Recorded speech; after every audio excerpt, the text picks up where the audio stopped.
C'était il y a plus de 80 ans, mais les souvenirs sont encore vifs. On a eu la visite de la Gestapo. Ils sont passés dans nos rangs de classe, là, et ils nous fixaient tous.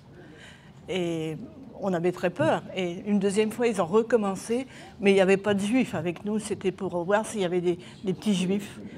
Marie-Thérèse et Margot avaient une dizaine d'années lors de l'occupation allemande. Elles témoignent régulièrement devant les scolaires. Ici, une soixantaine de jeunes de la maison familiale et rurale de Saint-Berthevin. Quel était votre état d'esprit pendant l'occupation? Bon, ça fait du bien quand même quand on voit tous ces enfants qui nous écoutent bien, qui sont sages. Ça remue, là, mais ça nous fait du bien. Transmettre la mémoire, c'est le projet porté depuis 20 ans par ce professeur d'histoire qui organise chaque année ces rencontres intergénérationnelles.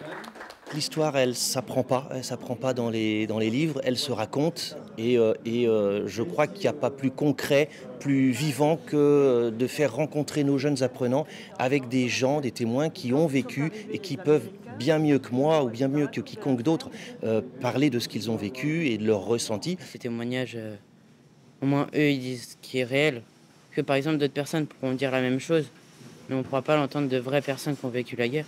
J'aime bien l'histoire. J'aime bien tout ce qui est ce genre d'histoire. Je me suis toujours intéressée et savoir qu'elles ont subi des choses assez traumatisantes, ça touche. Des témoignages précieux, alors que les témoins de cette époque deviennent de plus en plus rares. Et puis maintenant, il y en a même très peu qui sont en capacité de pouvoir venir sur une animation comme ce matin, transmettre leur mémoire à travers leurs souvenirs. Une chance que les étudiants ont bien saisie. À la fin de la séance, l'heure est au remerciement.